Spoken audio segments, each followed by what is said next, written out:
Hello दोस्तों, learning by doing पे मैं प्रियंका आपका स्वागत करती हूं। और जैसा कि आपके सामने है, ये है सी-टेट का बाल विकास एवं शिक्षा शास्त्र का क्वेश्चन प्रैक्टिस सेट नंबर 1, जिसमें 30 क्वेश्चन रहेंगे, जो कि क्लास 1 से लेकर 5 एंड 6 से लेकर 8 तक लिए ये प्रश्न पत्र बहुत ज़्यादा उपयोगी है। अगर पहली बार आप हमारे चैनल पर विजिट किए हैं तो वीडियो को लाइक करके चैनल को सब्सक्राइब करके ऑल का बटन प्रेस कर दीजिएगा, ताकि डेली के आने वाले जो क्वेश्चन प्रैक्टिस सेट है आपको इजीली मिल सके। ठीक है, तो जैसा कि आपके सामने क्वेश्चन नंबर 1 में आपसे पूछा गया है दोस्तों कि बाल्यावस्था की एक प्रमुख विशेषता है। ऑप्शन ए अधिगम की तीव्रता, ऑप्शन बी अपेक्षाकृत स्थिर विकास प्रक्रिया, ऑप्शन सी यथार्थवादी दृष्टिकोण, या ऑप्शन डी ये सभी होगा। बताइए इस प्रश्न का करेक्ट आंसर क्या होगा।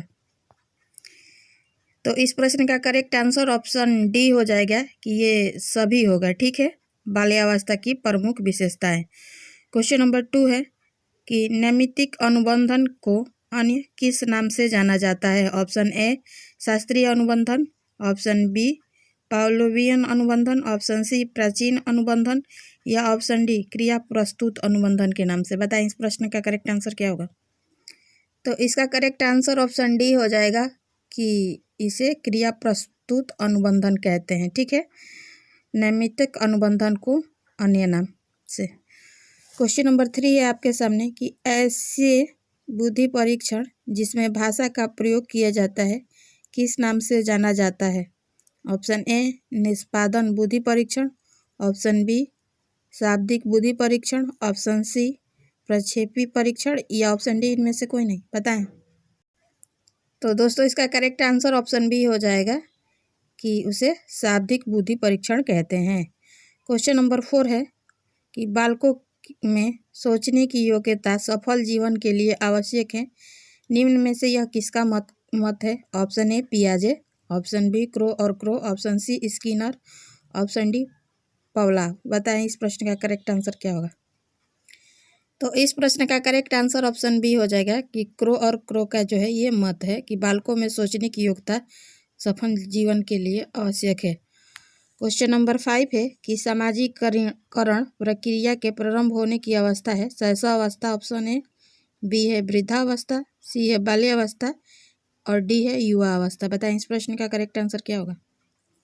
तो इस प्रश्न का करेक्ट आंसर ऑप्शन ए हो जाएगा, वो होगा आपका शैशवावस्था जो है सामाजिकरण प्रक्रिया के प्रारंभ होने की अवस्था माना जाता है। अगला क्वेश्चन है क्वेश्चन नंबर 6 कि सतत एवं व्यापक मूल्यांकन की निम्नलिखित में से किस विधि में शिक्षक विद्यार्थियों के विभिन्न तथ्यों जैसे भाषा के प्रयोग, संवेगात्मकता, खेल के दौरान व्यवहार इत्यादि को लिखता है एवं इस एक तरह एकत्र सूचनाओं के आधार पर मूल्यांकन करता है। ऑप्शन ए प्रश्नावली, ऑप्शन बी साक्षात्कार, ऑप्शन सी जांच सूची, या ऑप्शन डी निरीक्षण। बताइए इस प्रश्न का करेक्ट आंसर क्या होगा। तो इस प्रश्न का करेक्ट आंसर ऑप्शन सी हो जाएगा दोस्तों, वो होगा आपका जांच सूची। ठीक है, अगला क्वेश्चन है क्वेश्चन नंबर 7 कि कक्षा के अंदर बालकों के अधिगम पर सर्वाधिक प्रभाव दृष्टिगोचर होता है। ऑप्शन ए कक्षा का सामाजिक वातावरण, ऑप्शन बी कक्षा का आर्थिक वातावरण, या ऑप्शन सी है कक्षा का मनोवैज्ञानिक वातावरण, या ऑप्शन डी कक्षा का अनुशासन। बताएं इस प्रश्न का करेक्ट आंसर क्या होगा। तो इस प्रश्न का करेक्ट आंसर ऑप्शन सी हो जाएगा कि कक्षा का मनोवैज्ञानिक वातावरण होगा। ठीक है, अगला क्वेश्चन है क्वेश्चन नंबर 8 कि पिछड़ापन बालकों की सीखने की गति का घोतक है। ऑप्शन ए तीव्र गति, ऑप्शन बी मंद गति, ऑप्शन सी औसत गति, या ऑप्शन डी गुणांक गति। बताएं। तो इस प्रश्न का करेक्ट आंसर ऑप्शन बी हो जाएगा, वो होगा आपका मंद गति। ठीक है, क्वेश्चन नंबर 9 है कि एक बालक की बुद्धि लब्धि 150 है तो वह बालक है। ऑप्शन ए अति प्रतिभाशाली, ऑप्शन बी पिछड़ा बालक, ऑप्शन सी मंद बुद्धि का बालक, या ऑप्शन डी असंतुलित बालक। बताएं इस प्रश्न का करेक्ट आंसर क्या होगा। तो इस प्रश्न का करेक्ट आंसर ऑप्शन ए हो जाएगा कि जिसकी जो बुद्धि लब्धि 150 है यानी 150, वो अति प्रतिभाशाली बालकों की श्रेणी में आता है। क्वेश्चन नंबर 10 है कि बालक अपने चारों ओर जिन वस्तु और परिस्थितियों को देखकर जो चिंतन करता है वह होता है ऑप्शन ए तार्किक चिंतन, ऑप्शन बी प्रत्ययात्मक चिंतन, ऑप्शन सी प्रत्यक्षात्मक चिंतन या ऑप्शन डी कल्पनात्मक चिंतन। बताएं इस प्रश्न का करेक्ट आंसर क्या होगा। तो इस प्रश्न का करेक्ट आंसर ऑप्शन सी हो जाएगा दोस्तों, कि बालक जो अपने चारों ओर जिन वस्तुओं और परिस्थितियों को देखकर चिंतन करता है वो प्रत्यक्षात्मक चिंतन होता है। ठीक है। क्वेश्चन नंबर 11 है आपके सामने कि एक अध्यापक को अपनी शैक्षिक क्रियाओं के अभियोजन के समय जातीय भेदभाव के संदर्भ में अपनी शिक्षण प्रक्रिया में क्या अपनाना चाहिए। ऑप्शन ए कठोरता, ऑप्शन बी लचीलापन, ऑप्शन सी ना कठोरता ना लचीलापन या ऑप्शन डी कठोरता व लचीलापन दोनों। बताएं इस प्रश्न का करेक्ट आंसर क्या होगा। तो दोस्तों इसका सही उत्तर जो होगा ऑप्शन बी होगा कि लचीलापन होगा। ठीक है। अगला क्वेश्चन है क्वेश्चन नंबर 12 कि व्यक्तिक विभिन्नताओं को समझने का प्रयत्न सबसे पहले किसने किया था। Option A James Drever, option B Tyler, option C Skinner या ऑप्शन डी गाल्टन। तो इसका सही उत्तर हो जाएगा ऑप्शन डी यानी गाल्टन होगा। ठीक है। अगला क्वेश्चन है क्वेश्चन नंबर 30 कि मॉन्टेसरी प्रणाली का विकास किस प्रकार के बालकों के लिए किया गया था। ऑप्शन ए मंदबुद्धि व सुविधाहीन बालकों के लिए, ऑप्शन बी तीव्र बुद्धि बालकों के लिए, ऑप्शन सी औसत बुद्धि वाले बालकों के लिए या ऑप्शन डी इन सभी के लिए। बताएं इस प्रश्न का करेक्ट आंसर क्या होगा। तो दोस्तों इसका सही उत्तर हो जाएगा ऑप्शन ए मंदबुद्धि एवं सुविधाहीन बालकों के लिए मॉन्टेसरी प्रणाली का विकास किया गया था। अगला क्वेश्चन है क्वेश्चन नंबर 14 कि बालक की सामाजिकता का परीक्षण किस विधि द्वारा किया जाता है। ऑप्शन ए उपचारात्मक विधि, ऑप्शन बी समाजमिति विधि, ऑप्शन सी साक्षात्कार विधि या ऑप्शन डी प्रयोगात्मक विधि। बताएं इस प्रश्न का करेक्ट आंसर क्या होगा।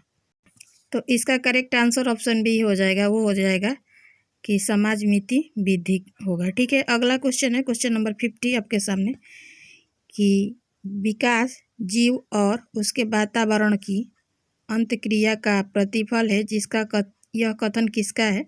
Option A Skinner, option B Hurlock, option C Thorndike या ऑप्शन डी मेसेल का।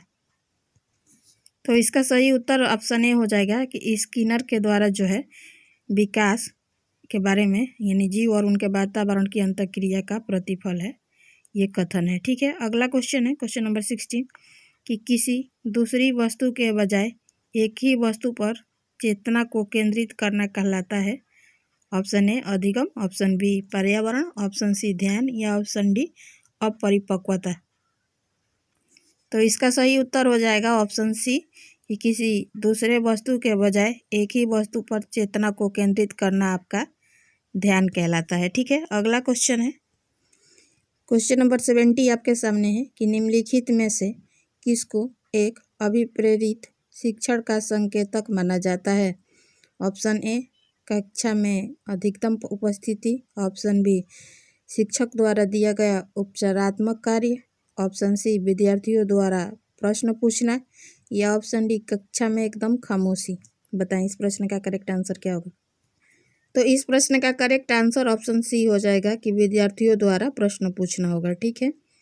अगला क्वेश्चन है क्वेश्चन नंबर 80 कि अभिप्रेरणा तकनीकी के रूप में निंदा को प्रभावी ढंग से प्रयोग किया जा सकता है। ऑप्शन ए निंदा से पूर्व छात्रों के सकारात्मक प्रयासों की पहचान के द्वारा, ऑप्शन बी है बालकों की गलती के साथ साथ दूसरे कारकों को भी दोषी ठहराना, और सी है अपमानजनक भाषा के बजाय निंदा के लिए अच्छी भाषा का प्रयोग करना, और ऑप्शन डी है उपयुक्त सभी होगा। बताएं इस प्रश्न का करेक्ट आंसर क्या होगा। तो इस प्रश्न का करेक्ट आंसर ऑप्शन डी हो जाएगा कि उपयुक्त सभी होगा। ठीक है। अगला क्वेश्चन है क्वेश्चन नंबर 90 कि किंडरगार्टन विधि के जनक है जॉन डीवी, ऑप्शन बी है फ्रोवेल, ऑप्शन सी है किलपैट्रिक या ऑप्शन डी है इनमें से कोई नहीं। बताएं। तो इस प्रश्न का सही आंसर ऑप्शन बी हो जाएगा कि किंडरगार्टन के जो विधि के जनक है वो फ्रोवेल हैं। ठीक है। अगला क्वेश्चन है 20 कि संज्ञानात्मक पक्ष को विभाजित किया जाता है। ऑप्शन ए ज्ञान एवं बोध में, ऑप्शन बी संश्लेषण एवं विश्लेषण में, ऑप्शन सी है ज्ञान एवं प्रयोग में या ऑप्शन डी है ज्ञान बुद्धि योग्यता एवं कुशलता में। बताएं इस प्रश्न का करेक्ट आंसर क्या होगा। तो इसका करेक्ट आंसर ऑप्शन डी हो जाएगा कि ज्ञान बुद्धि जो है योग्यता एवं कुशलता होगा। ठीक है, ऑप्शन डी इसका करेक्ट आंसर हो जाएगा। क्वेश्चन नंबर 21 है आपके सामने कि प्रगतिशील शिक्षा के अंतर्गत निम्नलिखित में से किस बात का ध्यान रखा जाता है। ऑप्शन ए, इसमें सिद्धांतों के रटने पर जोर दिया जाता है। ऑप्शन बी, इसमें केवल बालक के नैतिक एवं सामाजिक विकास पर जोर दिया जाता है। ऑप्शन सी, इनमें शिक्षण विधि को अधिक व्यवहारिक करने पर जोर दिया जाता है। या ऑप्शन डी, इनमें बालक की प्रगति के लिए सैद्धांतिक शिक्षा दी जाती है। बताएं इस प्रश्न का करेक्ट आंसर क्या होगा। तो इस प्रश्न का करेक्ट आंसर ऑप्शन सी हो जाएगा कि इसमें शिक्षण विधि को अधिक व्यवहारिक करने पर जोर दिया जाता है। अगला क्वेश्चन है 22 कि पियाजे के अनुसार कोई बच्चा किस अवस्था में अपने परिवेश की वस्तुओं को पहचानने एवं उसमें विभेद करने लगता है। ऑप्शन ए, इंद्रिय जनित गामक अवस्था। ऑप्शन बी, पूर्व सक्रियात्मक अवस्था। ऑप्शन सी, मूर्त सक्रियात्मक अवस्था।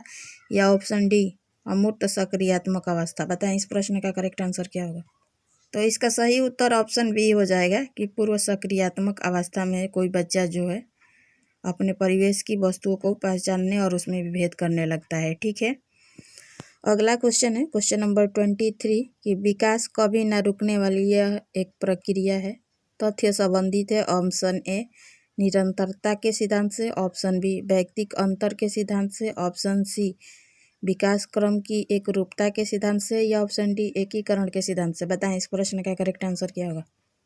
तो इसका सही उत्तर हो जाएगा ऑप्शन ए, निरंतरता के सिद्धांत से संबंधित है। अगला क्वेश्चन है क्वेश्चन नंबर 24 कि प्राथमिक स्तर पर एक अच्छे शिक्षक में सबसे महत्वपूर्ण विशेषता है। ऑप्शन ए, पढ़ाने की उत्सुकता। ऑप्शन बी, धैर्य और दृढ़ता। ऑप्शन सी, विषयों के ज्ञान में दक्षता। या ऑप्शन डी, शिक्षण पद्धति के ज्ञान की दक्षता। बताएं इस प्रश्न का करेक्ट आंसर क्या होगा।